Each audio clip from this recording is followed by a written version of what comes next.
অনেকদিন আগের কথা। একটি জঙ্গলের পাশেই থাকতো টুনি। সে অনেকদিন হলো বন্ধুর বাড়ি যায়নি, তাই সে বন্ধুর বাড়ি যাওয়ার জন্য রওনা হলো। জঙ্গলের গভীর দিয়ে টুনি বন্ধুর বাড়ির পথে যেতে লাগলো। কিছু দূর পর হঠাৎ করেই তার সামনে একটি ডাইনি পড়ে গেল।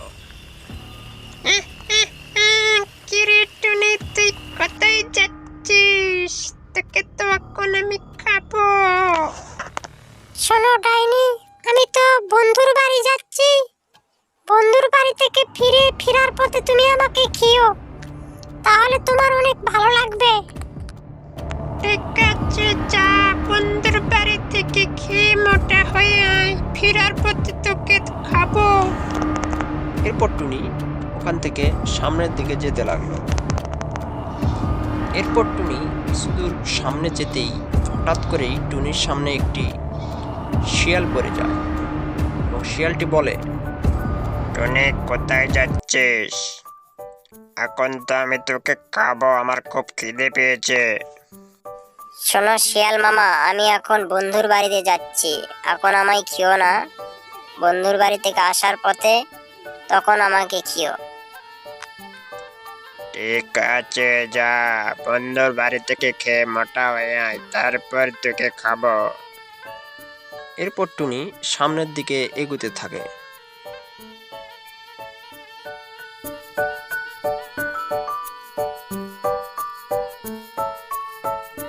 কিছু দূর যাওয়ার পর হঠাৎ করেই টুনির সামনে একটি সাপ চলে আসে। এই টুনি, কোথায় যাচ্ছিস? তোকে তো আমি এখন খাবো। আমাকে এখন খেও না, আমি বন্ধুর বাড়িতে বেড়াতে যাচ্ছি। বন্ধুর বাড়ি গিয়ে খেয়ে মোটা হয়ে আসি, তারপর খেও। ঠিক আছে, যা, বন্ধুর বাড়িতে খেয়ে মোটা হয়ে আয়, তারপর তোকে খাবো। এরপর টুনি বন্ধুর বাড়ির দিকে যেতে থাকে।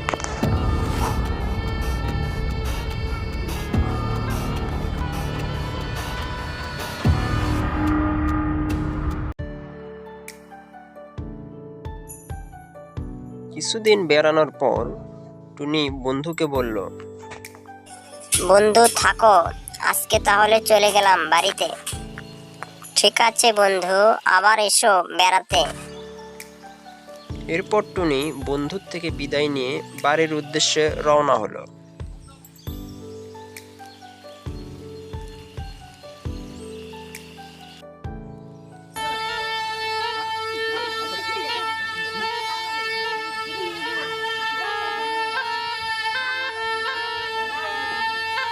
টনি, আমাকে বাঁচাও টনি, এই সাপুরের হাত থেকে বাঁশিটা কেড়ে নাও, নইলে আমি বাঁচবো না। ঠিক আছে সাপ বন্ধু, আমি এখন এই সাপুরের হাত থেকে বাঁশিটি কেড়ে নিচ্ছি।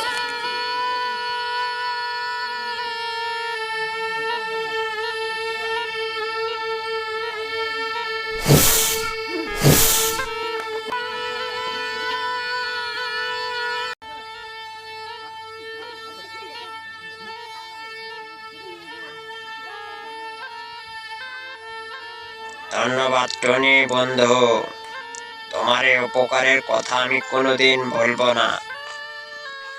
ঠিক আছে সাপ বন্ধু, এখন তাহলে আমি আসি। টনি বন্ধু, আমার পিঠে উঠে বসো, আমি তোমাকে তোমার বাড়িতে পৌঁছে দিচ্ছি। এরপর টুনি সাপের পিঠে উঠে বসলো এবং সাপটি টুনির বাসায় টুনিকে পৌঁছে দিল।